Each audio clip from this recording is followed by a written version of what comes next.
আর ইতিহাসে যারা সমাজ পরিবর্তনকারী মানুষ, তাদের জীবনে পরতে পরতে বিপদ আপদ বালা মুসিবত আসবেই। আমার ছোট্ট গবেষণায় 4টা ক্ষেত্র থেকে আসতে পারে যখন আপনি হকের উপর থাকবেন। 1 নাম্বার, প্রথম বাধা চলে আসবে পরিবার থেকে। কোত্থেকে? পরিবার। আপনি গতানুগতিক মুসলিম হলে আপনি সব জায়গায় পার পেয়ে যাবেন, কিন্তু যদি একটু কঠোরতা প্রয়োগ করেন যে আমি একদম কোরআন সুন্নাহর 100% ফলো করতে চাই, আমি এমন না যে নামাজও পড়ি শুধু খাবো, এমন হব না। আমি নামাজও পড়বো শুধু খাবো না, আমি রোজাও রাখবো, আমি জাকাতও দেব, আমি হজ উমরাও করবো, আল্লাহর বিধানের প্রতি শ্রদ্ধাশীলও থাকবো, আমি চেষ্টা করবো ইসলামটা প্রসার করার প্রতিষ্ঠার চেষ্টা করব। তখন আপনার প্রথম বাধা আসবে পরিবার থেকে। দাড়ি রাখছো কেন? দাড়ি রাখলে তোমাকে এরকম লাগে। হ্যাঁ, তুমি টাকটির উপরে কাপড় কেন পরলে তোমাকে অমন লাগে। আগে তো গিটার বাজাইতা, আগে তো গান গাইতা, আগে মেয়ে নিয়ে থাকতা, ভালো ছিল। এখন কেন সারাদিন বই নিয়ে পড়ে থাকো, ইসলামিক বই নিয়ে পড়ে থাকো, নামাজ নিয়ে পড়ে থাকো? হ্যাঁ, কি পরিবর্তন হলো! বাবা মার টেনশন, এখন পিতামাতার টেনশন। কেউ কেউ এরকম অ্যাডভার্টাইজ বানিয়ে টিভিতে দেখাচ্ছে, এগুলা দেখেন নাই? আগে ছেলে ভালো ছিল, হঠাৎ করে কি পরিবর্তন হয়ে গেল। হ্যাঁ, সুবহানাল্লাহ। আল্লাহর পথে ফিরে আসা মানুষের ক্রাইটেরিয়া এগুলো মেনশন করে করে বলছে, এগুলো দেখা গেলে যোগাযোগ করবেন স্থানীয় কর্তৃপক্ষের সাথে, ওই ছেলের মধ্যে সমস্যা আছে। আস্তাগফিরুল্লাহ, আস্তাগফিরুল্লাহ। একজন ব্যক্তি গিটার বাজাতো, গান গাইতো, মাদকের সাথে ছিল, মেয়ে নিয়ে ফুর্তি করতো, সেখান থেকে এসেছে নামাজ পড়ছে, এই জন্য কি সে জঙ্গি হয়ে যাবে?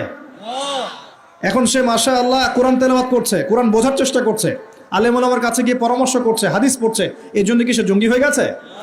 পশ্চিমারা যা গিলায় আমরা তাই গিলি। পশ্চিমারা যা গিলায় আমরা তাই গিলবো কেন? ওদের কাছে কিসের জ্ঞান আছে? পশ্চিমাদের কাছে কোরআনের জ্ঞান আছে, হাদিসের জ্ঞান আছে। ও সিলেক্ট করে দিবে যে কোনটা জিহাদ আর কোনটা জঙ্গিবাদ। আশ্চর্য একটা ব্যাপার। কোরআন এবং সুন্নাহর চর্চা যদি মুসলিমরা করে, তাহলে কি তারা সন্ত্রাসী হয়ে যাবে? ওরা তো চাইবেই যেন আমরা এই কাজগুলো না করি। ওরা তো চাইবেই যাতে আমরা কোরআন সুন্নাহর চর্চা না করি। ওরা যা বলে সেই ভাষায় আমরা কথা বলা শুরু করেছি।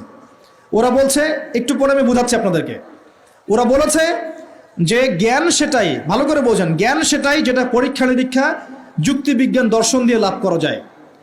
আর আমরা বলছি আল্লাহর ওহী হচ্ছে চূড়ান্ত জ্ঞান। আল্লাহর ওহী কি? চূড়ান্ত জ্ঞান।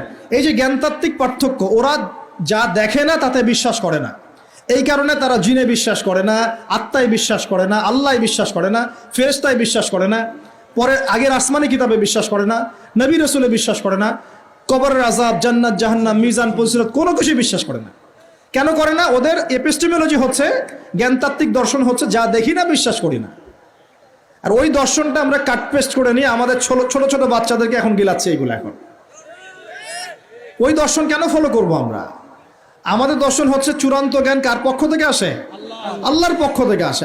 আল্লাহ যা সত্য বলেছেন তাই সত্য, আল্লাহ যা মিথ্যা বলেছেন তাই মিথ্যা। আল্লাহর ওহী চূড়ান্ত সত্য মিথ্যার মানদণ্ড, মানুষের যুক্তি বিজ্ঞান দর্শন নয়। এই জায়গায় তো পার্থক্য, সে করেই তো পার্থক্য। এই জ্ঞানতাত্ত্বিক সংজ্ঞায় পার্থক্য বলেই তো আপনাকে ডারউইনের মতবাদ পড়াচ্ছে, কারণ সে তো বিশ্বাসই করে না যে মানুষকে আল্লাহ সৃষ্টি করেছে। আর আমরা বিশ্বাস করি আদম আলাইহিস সালামকে সৃষ্টি করেছেন কে? অতএব এই মতবাদের আমাদের কোনো প্রয়োজন নাই, কারণ আমরা তো জানি কোরআনে আল্লাহ পাক এটা বলেছেন। যে জানে না, যার কাছে কোরআন নাই, যার কাছে হাদিস নাই, তার ওই মতবাদের প্রয়োজন আছে, আমার তো নাই। তো ওরা যা বলে আমরা তাই গেলার চেষ্টা করি।